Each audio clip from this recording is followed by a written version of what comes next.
जय हिंद साथियों, knowledge glows में आप सभी का बहुत स्वागत है। आशा करती हूँ आप सभी अच्छे होंगे। श्रृंखला चल रही है सामान्य अध्ययन की आरओ के लिए। हम प्रैक्टिस सेट देख रहे हैं। ये पहला प्रैक्टिस सेट है और पहले प्रैक्टिस सेट का तीसरा पार्ट है। एक क्लास में हम 35 क्वेश्चन कवर कर रहे हैं, तो ये तीसरी क्लास है। आज हम देखेंगे 71 से लेकर 105 तक। तो आप क्लास में एंड तक बने रहें, महत्वपूर्ण क्लास है। अगर आप चैनल पर नए हैं तो चैनल को लाइक, सब्सक्राइब और शेयर करें। क्वेश्चन नंबर 71 है, निम्नलिखित कथनों में से कौन सा कथन सही है। पहला स्टेटमेंट है, उल्ब में तरल होता है। उल्ब क्या होता है? एमनियन होता है। भ्रूण का आवरण जो होता है लिक्विड का, AMNION। दूसरा स्टेटमेंट है, पराश्रव्य ध्वनि क्रम वीक्षण किसी भ्रूण के लिंग को संसूचन कर सकता है। पराश्रव्य ध्वनि क्रम वीक्षण का इंग्लिश होता है अल्ट्रासाउंड स्कैन। देखते हैं नीचे दिए गए कूट का प्रयोग कर सही उत्तर चुनिए। पहला है केवल एक सही, दूसरा है केवल दो सही, तीसरा है दोनों सही, चौथा है दोनों में से कोई नहीं। सही आंसर है ऑप्शन सी, पहला और दूसरा दोनों स्टेटमेंट सही हैं। देख लेते हैं। उल्ब एमनियन जो होता है तरल पदार्थ का आवरण होता है। यह भ्रूण को गर्भावस्था के दौरान बाहरी क्षति और दबाव से बचाता है और भ्रूण के समुचित विकास एवं हलचल के लिए योग्य वातावरण प्रदान करता है। जो अल्ट्रासाउंड स्कैन है तकनीक में उच्च आवृत्ति फ्रीक्वेंसी वाली ध्वनि तरंगें पेट के जरिए गर्भाशय में भेजी जाती हैं। ये तरंगें शिशु को छूकर वापस आ जाती है और कंप्यूटर इन तरंगों को तस्वीर के रूप में परावर्तित कर देता है और इसी के माध्यम से भ्रूण के लिंग का पता भी लगाया जा सकता है।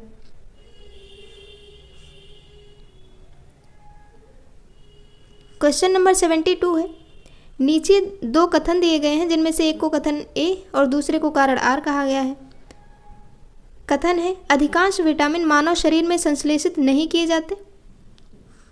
कारण है, मानव अंग केवल अनिवार्य सूक्ष्म पोषक तत्वों का ही संश्लेषण करते हैं।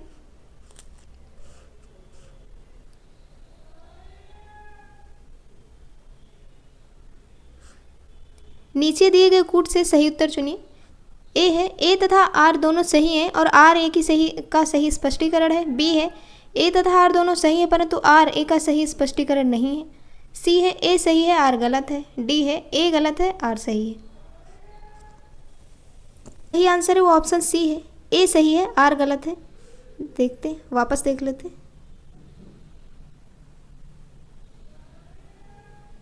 ए सही और आर गलत।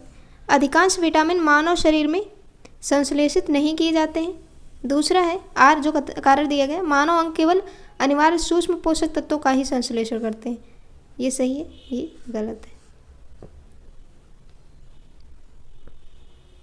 अधिकांश विटामिन मानव शरीर में संश्लेषित नहीं किए जाते, अर्थात मानव शरीर स्वयं विटामिन उत्पन्न नहीं करता है। विटामिन मुख्यतः भोजन के द्वारा ही प्राप्त होते हैं। सूक्ष्म पोषक तत्वों का मानव शरीर द्वारा अत्यंत कम मात्रा में संश्लेषण किया जाता है।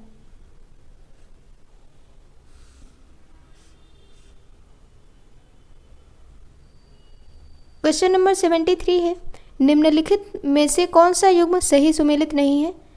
एक में विटामिन दिए गए हैं, दूसरे में प्रचुर स्रोत जो है दिए गए। ए है vitamin B6, vitamin B2, vitamin E, vitamin के। जो स्रोत है वो है धान का चोकर, राइस ब्रैन, कॉड यकृत तेल, गेहूं अंकुर तेल और अल्फाल्फा। कौन सा किससे मिलेगा? विटामिन B6 जो है वो धान का चोकर से संबंधित। विटामिन B2 है, इसमें लिखा हुआ कौन सा सुमेलित नहीं है, तो ऑप्शन बी सही है। बी सुमेलित नहीं है। पहला जो है वो सही है, सही मिला हुआ। ई जो है गेहूं अंकुर तेल और के जो है अल्फाल्फा। विटामिन B2 जो है वो हरी सब्जियों में पाया जाता है, प्रचुर स्रोत दिया गया है। जो कॉड यकृत तेल है लीवर से प्राप्त होता है, ये जो बी के सामने दिया गया, और यह विटामिन ए और डी का स्रोत होता है।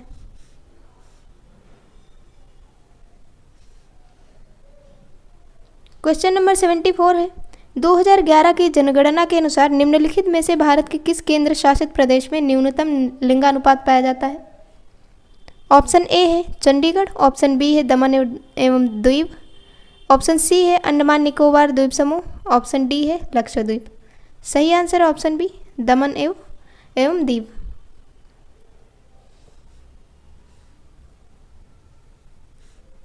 क्वेश्चन नंबर 75 है, जनगणना 2011 के अनुसार सर्वाधिक औसत साक्षरता वाले निम्नलिखित 4 जिलों का सही अवरोही क्रम क्या है? पहला है गौतम बुद्ध नगर, कानपुर नगर, औरैया, गाजियाबाद। दूसरा है गौतम बुद्ध नगर, कानपुर नगर, औरैया, इटावा। तीसरा है गाजियाबाद, गौतम बुद्ध नगर, औरैया, कानपुर नगर। डी है गाजियाबाद, कानपुर नगर, औरैया और गौतम बुद्ध नगर। सही आंसर ऑप्शन बी है, गौतम बुद्ध नगर, कानपुर नगर, औरैया और इटावा। 2011 की जनगणना के अनुसार गौतम बुद्ध नगर का जो साक्षरता दर है वो है 80:12%। कानपुर नगर का है 79.71%, औरैया का है 78.95%, इटावा का है 78.41% और गाजियाबाद का है 78.1%।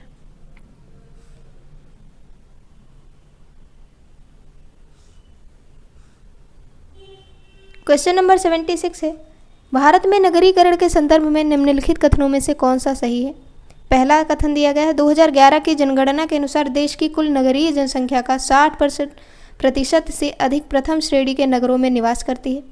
दूसरा कथन है 2011 में देश में 10 लाख से अधिक जनसंख्या वाले 53 नगर संकुल थे।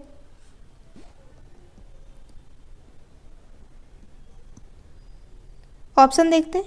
पहला है केवल एक सही, दूसरा है केवल 2 सही, तीसरा है 1 और 2 दोनों सही, चौथा है ना तो 1 सही ना तो 2। सही आंसर है ऑप्शन सी, पहला और दूसरा दोनों स्टेटमेंट सही हैं।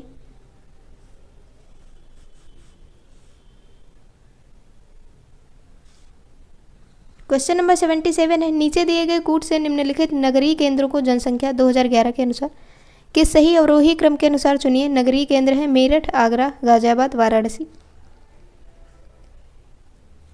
तो सही आंसर ऑप्शन बी है, 2 आएगा पहले नंबर पर, फिर आएगा आगरा, फिर आएगा वाराणसी, फिर मेरठ।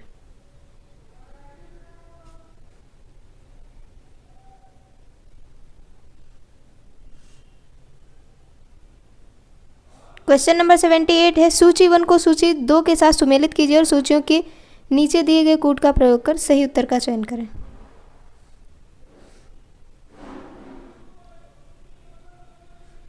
पहली सूची में दिए गए हैं वक्र और दूसरी सूची में दिए गए हैं, ये जो वक्र दिए गए हैं किसके बीच संबंध दर्शाते हैं? पहली सूची में है लॉरेंस वक्र, फिलिप्स वक्र, एंजल वक्र, लॉफर वक्र, वेका। दूसरी में है मुद्रास्फीति और रोजगार। दूसरा है कर दरें और कर राजस्व। तीसरा है आय अथवा संपदा के वितरण में असमानता। चौथा है आय और खाद्य पर अनुपात।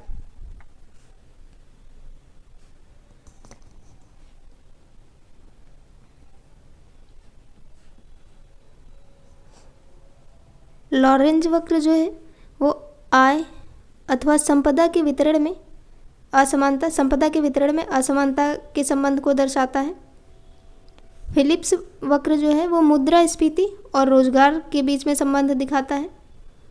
एंजल वक्र आय और खाद्य पर अनुपात के बीच संबंध, और लॉफर वक्र वह का कर दरें और कर राजस्व। Option C.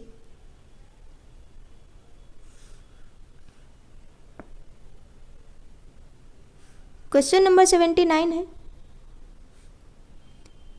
कथनों पर विचार कीजिए। कथन ए है, चीनी उद्योग दक्षिण भारत में सबसे अधिक विकसित है।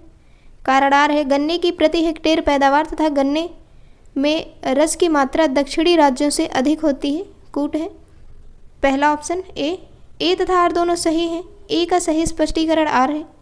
बी है ए तथा आर दोनों सही हैं किंतु ए का सही स्पष्टीकरण आर नहीं है। सी है ए सही है आर गलत है। डी है ए गलत है आर सही है। सही आंसर है ऑप्शन बी, ए तथा आर दोनों सही हैं लेकिन आर ए का सही स्पष्टीकरण नहीं देता है। चीनी उद्योग दक्षिण भारत में अधिक विकसित है। गन्ने की प्रति हेक्टेयर पैदावार, गन्ने में रस की मात्रा दक्षिणी राज्यों में अधिक होती है।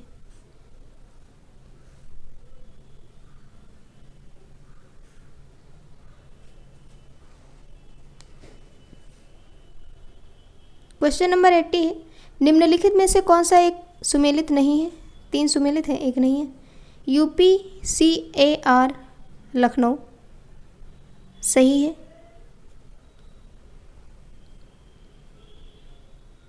IARI नई दिल्ली, सही है।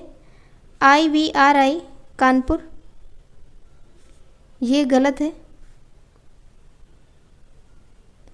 और चौथा भी सही है।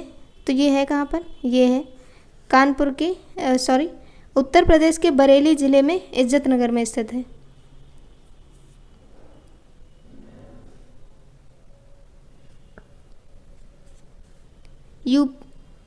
UPCAR, ये है Uttar Pradesh council of agricultural research. दूसरा है IARI Indian agricultural research institute. IVRI Indian veterinary research institute. NDRI national dairy research institute, ये करनाल हरियाणा में है। क्वेश्चन नंबर 81 है, निम्नलिखित में से कौन सा युग्म सुमेलित नहीं है? तेल शोधनशाला मथुरा में है, सही है, नहीं पूछ रहा। उर्वरक संयंत्र, ये यही ऑप्शन होगा क्योंकि ये उर्वरक संयंत्र जो है वो गोरखपुर में है, लखनऊ में नहीं है। कालीन उद्योग भदोही, सही है। एल्यूमिनियम उत्पादन सोनभद्र, ये तीनों सही है, बी गलत है।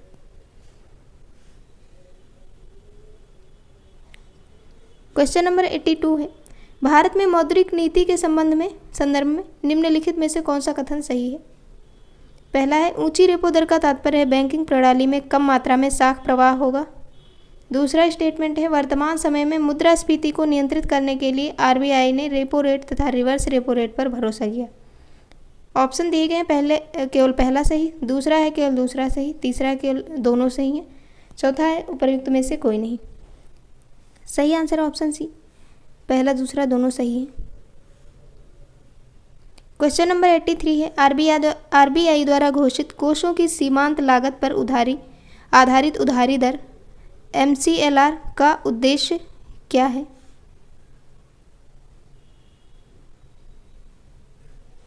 पहला स्टेटमेंट दिया गया है, ये दिशा निर्देश उधारों की ब्याज दरें निर्धारित करने हेतु बैंकों द्वारा अपनाई गई विधि में पारदर्शिता बढ़ाने में मदद करते हैं।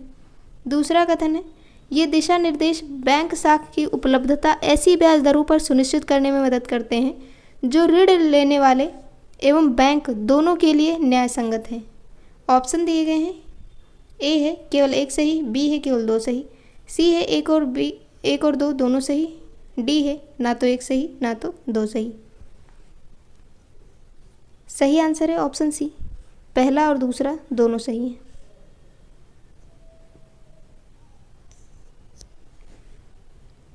क्वेश्चन नंबर 84 है, निम्न पर विचार कीजिए।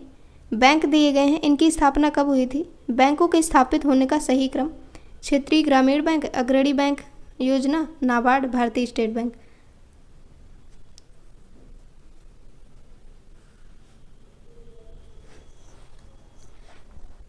भारतीय स्टेट बैंक की स्थापना 1955 में,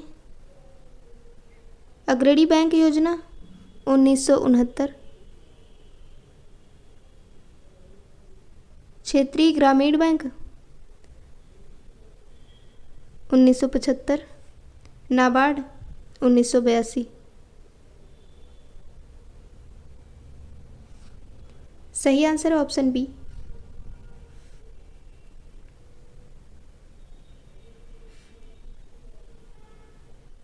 क्वेश्चन नंबर 85 है, राजकोषीय घाटा बजटीय घाटे से, कथन दिया गया है ए, राजकोषीय घाटा बजटीय घाटे से बड़ा होता है। कारण आर है, राजकोषीय घाटे का अर्थ है सरकार द्वारा भारतीय रिजर्व बैंक से उधार लेकर तथा सरकार की अन्य देयताओं से लेकर अपने खर्च पूरे करना। ऑप्शन ए है, ए तथा आर दोनों सही हैं और आर ए का सही स्पष्टीकरण है। बी है, ए तथा आर दोनों सही है परंतु आर ए का सही स्पष्टीकरण नहीं है। सी है, ए सही है आर गलत है। डी है, ए गलत है आर सही है। सही आंसर ऑप्शन ए है, ए तथा आर दोनों सही हैं और आर ए का सही स्पष्टीकरण देता है।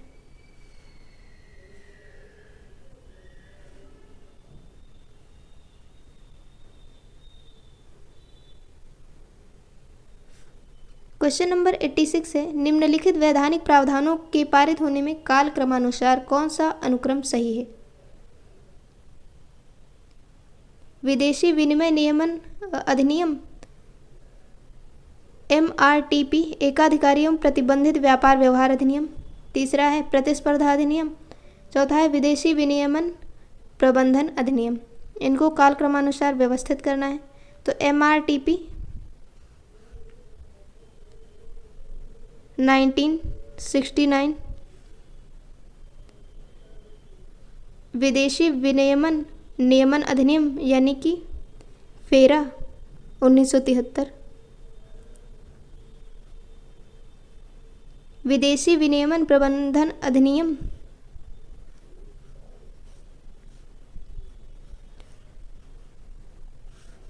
ये है 1973, ये है फेरा और ये है फेमा जो 4th नंबर पे है, ये फेमा है, ये 1999।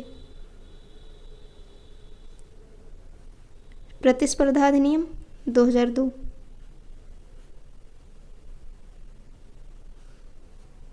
Option B 2143।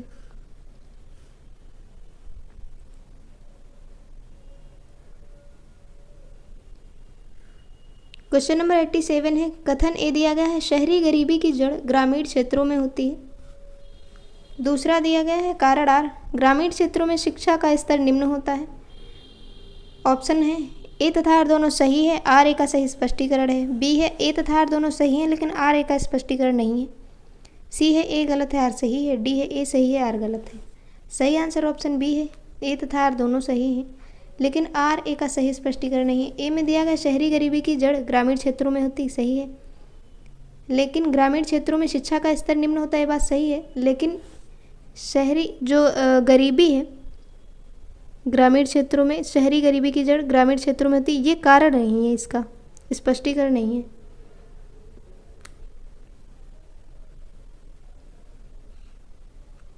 क्वेश्चन नंबर 88 है,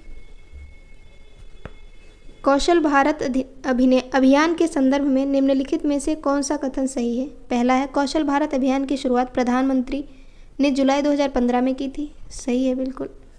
और दूसरा है इस अभियान का मुख्य उद्देश्य भारत के युवाओं को सूचना तकनीकी में प्रशिक्षित करना था, तो गलत है ये। सही जो आंसर है उसका ए है, केवल पहला सही है। प्रधानमंत्री नरेंद्र मोदी द्वारा कौशल भारत अभियान की शुरुआत दिल्ली से 15 जुलाई 2015 को की गई थी। इस योजना का मुख्य उद्देश्य भारत के युवाओं को विभिन्न क्षेत्रों में प्रशिक्षित करके उनकी कार्य क्षमता को बढ़ाना था, केवल सूचना तकनीकी की बात नहीं की थी उसमें। क्वेश्चन नंबर 89 है, निम्नलिखित कथनों पर विचार कीजिए। संवैधानिक सरकार वह है, संवैधानिक सरकार, आगे कथन दिया गया है। पहला है जो राज्य की सत्ता के हित में व्यक्ति की स्वतंत्रता पर प्रभावकारी प्रतिबंध लगाती है। दूसरा है जो व्यक्ति की स्वतंत्रता के हित में राज्य की सत्ता पर प्रभावकारी प्रतिबंध लगाती है। ध्यान से देखिए, दोनों अपोजिट दिए गए हैं। पहला है जो राज्य की सत्ता के हित में, यानी कि राज्य की सत्ता के हित में व्यक्ति की स्वतंत्रता पर प्रतिबंध लगाए। दूसरे में है व्यक्ति की स्वतंत्रता के हित में राज्य की सत्ता पर प्रभावकारी प्रतिबंध लगाए। तो दोनों अपोजिट दिए गए, इसलिए दोनों कथन तो हो ही नहीं सकते, कोई एक होगा। और राज्य की सत्ता के हित में व्यक्ति की स्वतंत्रता को सर्वोपरि रखा गया है, यानी कि वरीयता दी गई है, इसलिए कथन दूसरा सही होगा, ऑप्शन बी। पहला वाला गलत है। संवैधानिक सरकार वह होती है जो व्यक्ति की स्वतंत्रता के हित में राज्य की सत्ता पर प्रभावकारी प्रतिबंध लगाती है। मूलतः व्यक्तिगत स्वतंत्रता की रक्षा हेतु ही सरकार की अवधारणा का आधार है। क्वेश्चन नंबर 90 है, नीचे दो वक्तव्य दिए गए हैं, एक है कथन ए, दूसरा कारण आर है। कथन ए है भारत एक संघात्मक राज्य है जिसमें एकात्मकता के सशक्त तत्व हैं। कारण आर है भारत एक संसदीय लोकतंत्र है। नीचे दिए गए कोटों का सही प्रयोग कर उत्तर का चयन कीजिए। पहला दिया गया है ए और आर दोनों सही हैं और आर ए की सही व्याख्या करता है। दूसरा है ए और आर दोनों सही हैं लेकिन आर ए की सही व्याख्या नहीं करता है।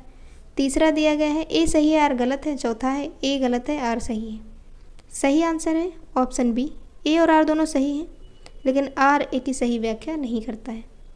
संविधान के अनुच्छेद 1 में भारत को राज्यों का संघ के रूप में स्वीकार किया गया है। संघीय ढांचे के अलावा भारतीय संविधान में एकात्मक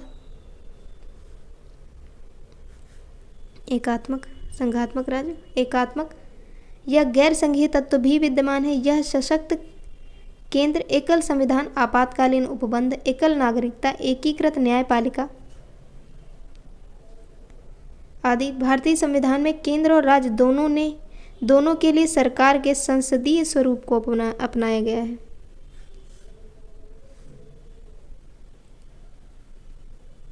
क्वेश्चन नंबर 91 है, निम्नलिखित कथनों पर विचार कीजिए और नीचे दिए गए कूट के सही उत्तर को चुनिए।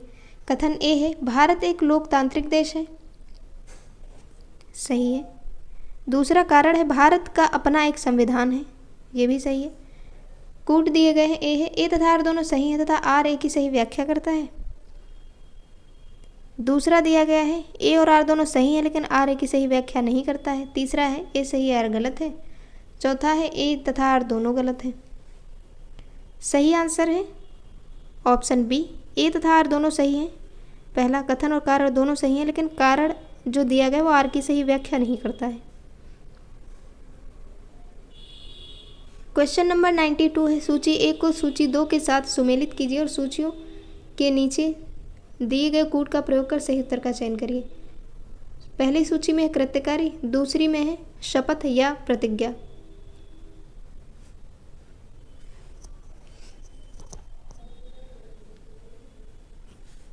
जो 92 में पूछा गया है वो भारतीय संविधान की तीसरी अनुसूची में विभिन्न संवैधानिक पदों पर नियुक्त होने वाले व्यक्तियों के शपथ के बारे में पूछा गया है। तो भारत का जो राष्ट्रपति है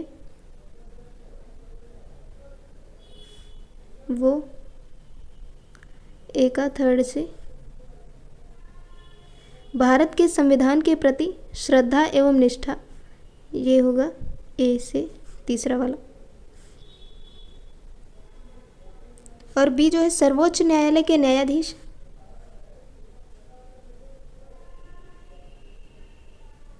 भारतीय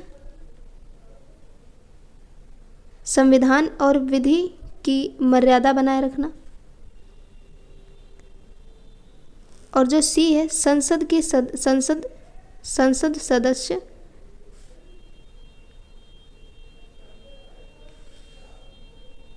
कर्तव्यों का निष्ठापूर्वक निर्वहन, सी दूसरा जो है सी के साथ। और जो डी है, डी में क्या है, संघ के मंत्री, इनका सूचना की गोपनीयता, पहले का डी। सही आंसर है ऑप्शन सी।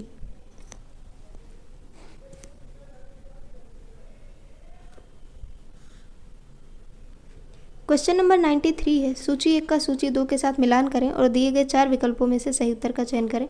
पहली सूची में है संविधान के अनुच्छेद, दूसरी सूची में है आरक्षण क्षेत्र।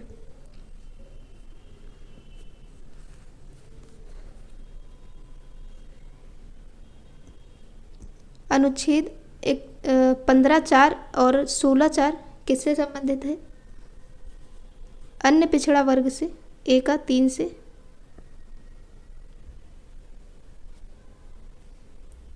अनुच्छेद 15(6) और 16(6) किससे संबंधित है? आर्थिक रूप से कमज़ोर वर्ग यानी कि EWS से, डी के साथ, फोर्थ के साथ, बी को फोर्थ के साथ। और सी है अनुच्छेद 243D, ये है पंचायती राज संस्थाएं। और अनुच्छेद 330 लोकसभा सीटें। ऑप्शन कौन सा होगा? सी।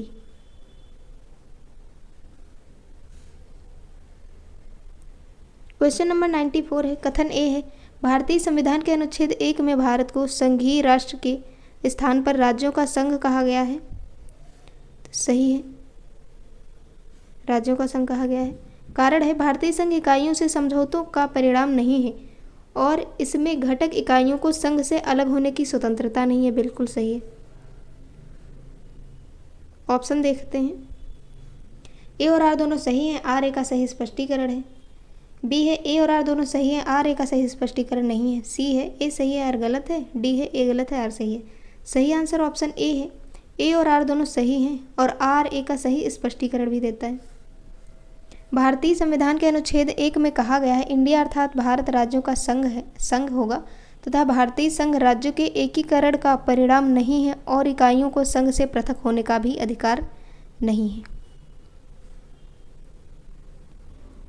क्वेश्चन नंबर 95 है, निम्नलिखित कथनों पर विचार कीजिए। पहला है, सहकारी सोसाइटी बनाना भारत में एक मूल अधिकार है।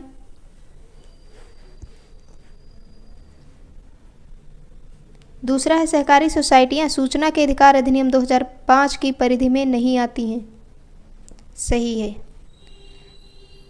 ऑप्शन सी सही है, पहला और दूसरा दोनों सही है।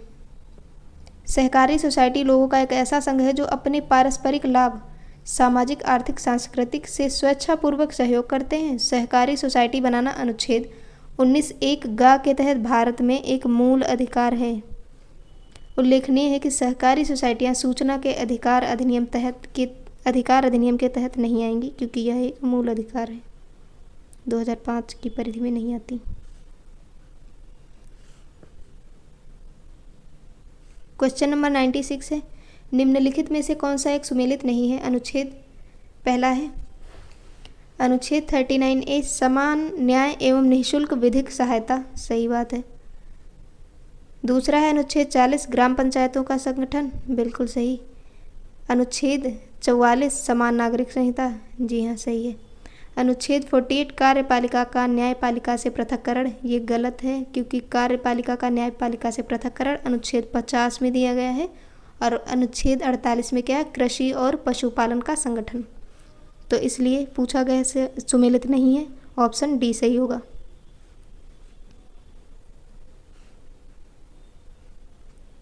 क्वेश्चन नंबर 97 है, सूची 1 को सूची 2 के साथ सुमेलित कीजिए तथा निम्न कूट का प्रयोग करते हुए सही उत्तर का चयन कीजिए। पहले में राष्ट्रपति दी गए हैं, दूसरी में उनकी अवधि दी गई है, कब से कब तक रहे वो राष्ट्रपति। फखरुद्दीन अली अहमद 1974 से 1977, दूसरा। एन नीलम संजीव रेड्डी 1977 से 1982, थर्ड के साथ। डॉक्टर जाकिर हुसैन 1967 से 1969, फोर्थ से। वीवी गिरी 1969 से 1974, ऑप्शन सी 2 3 4 1। क्वेश्चन नंबर 98 है, नीचे 2 वक्तव्य दिए गए हैं। पहला है कथन, संघीय कार्यपालिका का मुखिया भारत का राष्ट्रपति होता है, तो सही बात है। कारण दिया गया, राष्ट्रपति की शक्तियों की कोई सीमा नहीं होती, बिल्कुल गलत है, सीमा होती है। तीसरा ऑप्शन सही होगा, ए सही होगा, आर गलत होगा। संघीय कार्यपालिका का मुखिया भारत का राष्ट्रपति होता, परंतु राष्ट्रपति की शक्तियों की भी सीमाएं हैं। राष्ट्रपति की शक्तियां संवैधानिक व्यवस्था व विधि द्वारा विनियमित हैं। राष्ट्रपति अपनी शक्तियों का प्रयोग मंत्रिपरिषद की सलाह से करता है।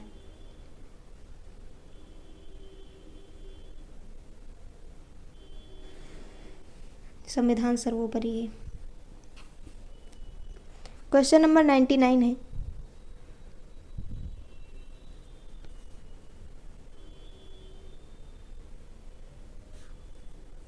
दो वक्तव्य दिए गए हैं। कथन ए, कारागार। कथन है, भारतीय वन सेवा का अस्तित्व 1963 में राज्यसभा की संस्तुति का परिणाम है। कारागार है, राज्यसभा अपने उपस्थित एवं मत देने वाले सदस्यों के 2/3 बहुमत से एक या अधिक अखिल भारतीय सेवाओं को निर्मित कर सकती है। सही बात है, कारागार तो सही है। देखते हैं कथन ऑप्शन क्या है, ए और आर दोनों सही हैं। आर ए की सही व्याख्या करता है।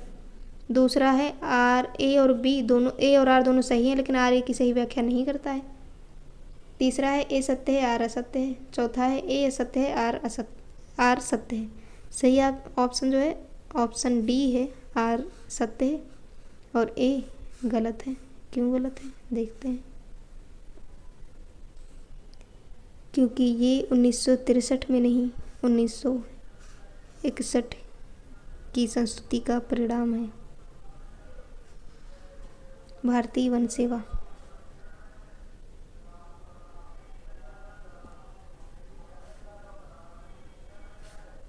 सौवां क्वेश्चन है, निम्नलिखित में से कौन सा भारत के केंद्रीय वित्त मंत्री रहे हैं।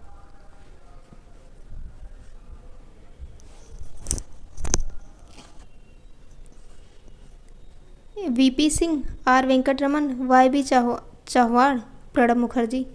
नीचे कूट दिए गए, पहले में है 1 2 3, दूसरे में है 1 3 4, तीसरे में है 2 और 4, चौथे में है 1 2 3 4। सही आंसर है ऑप्शन डी, ये सभी केंद्रीय वित्त मंत्री रह चुके हैं। वाई चौहान 1971 से 74 तक, आर वेंकटरमन 1980 से 82 तक, प्रणब मुखर्जी 1982 से 84 और 2009 से 2012 तक, वीवी सिंह 1984 से 1986 सभी केंद्रीय वित्त मंत्री पद पर रह चुके हैं।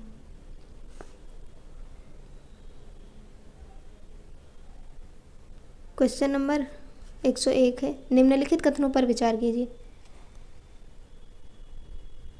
पहला कथन है, कोई व्यक्ति जब तक उसने 30 वर्ष की आयु पूरी न की हो, राज्यपाल के रूप में नियुक्ति का पात्र नहीं है। दूसरा कथन है, एक ही व्यक्ति 3 राज्यों के राज्यपाल के रूप में नियुक्त किया जा सकता है। तो ऑप्शन क्या दिए गए हैं, पहले में है केवल 1 सही, दूसरे में केवल 2 सही, तीसरे में दोनों सही, चौथे में दोनों गलत।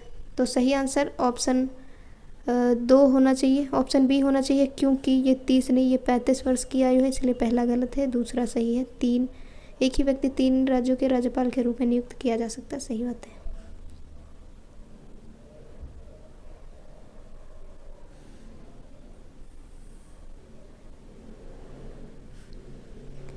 क्वेश्चन नंबर 102 है, कौन सा विकल्प उत्तर प्रदेश के शहरों से उन नदियों के साथ मेल खाता है जिनके किनारे वह शहर स्थित है। नदियाँ दी गई हैं गंगा, राप्ती, गोमती, सही। शहर दिए गए जौनपुर, बिठूर, प्रतापगढ़, गोरखपुर। तो इनका मिलान करना है। गंगा जो है वो बिठूर यानी कि कानपुर, बिठूर कानपुर में है। राप्ती गोरखपुर, गोमती जौनपुर, सही Pratapgarh, option B. Question number 103 है, सूर सरोवर रामसर स्थल के बारे में निम्नलिखित में से कौन सा कथन सत्य है। पहला कथन है, यह उत्तर प्रदेश के लखीमपुर खीरी जिले में स्थित है। दूसरा है, यह एक मानव निर्मित जलाशय है। ऑप्शन दिए गए हैं, पहला केवल 1 सही है, दूसरा है केवल 2 सही, सी है 1 2 दोनों सही है, डी है कोई नहीं। तो सही आंसर है ऑप्शन बी, केवल दूसरा सही है, एक मानव निर्मित है। यह लखीमपुर खीरी जिले में नहीं है, यह आगरा जिले में स्थित है। वर्तमान में रामसर संख्या के मामले में तमिलनाडु 18 स्थल के साथ प्रथम और उत्तर प्रदेश दूसरे स्थान पर है, 10 है यहाँ पर। क्वेश्चन नंबर 104 है, खाद्य प्रसंस्करण उद्योग मंत्रालय की एक जिला एक उत्पाद योजना के संदर्भ में सूची 1 को सूची 2 के साथ सुमेलित कीजिए। पहली सूची में उत्पाद दिए गए हैं, दूसरी सूची में जिले दिए गए हैं। लहसुन उत्पाद क्या है, लहसुन, प्याज, मिर्च, हल्दी। जिले हैं ललितपुर, मैनपुरी, गाजीपुर, देवरिया। तो देखते हैं, लहसुन मैनपुरी, प्याज गाजीपुर, मिर्च देवरिया, हल्दी ललितपुर। ऑप्शन देख लेते हैं कौन सा होगा, ऑप्शन बी। क्वेश्चन नंबर 105 है, निम्नलिखित में से कौन सा एक युग्म सही सुमेलित नहीं है। पहले में जिले दिए गए, दूसरे में उद्योग। तो पहला है मुरादाबाद, पीतल का काम। प्रतापगढ़ कालीन, यही गलत होना चाहिए क्योंकि प्रतापगढ़ में कालीन है, कालीन तो भदोही का है। कौन सा सही नहीं, बी ही होगा, बी ही सही है। बाकी तो और दिए गए हैं, देख लेते हैं क्या है। बरेली फर्नीचर सही है, सहारनपुर कागज सही है। तो ये थी हमारी आज की क्लास, जिसमें हमने 35 क्वेश्चन कवर कर लिए हैं। अभी एक क्लास और होगी जिसमें 35 क्वेश्चन और कवर कराएंगे। अगर आपने क्लास एंड तक देखी है तो चैनल को लाइक, सब्सक्राइब और शेयर करें। Thank you so much.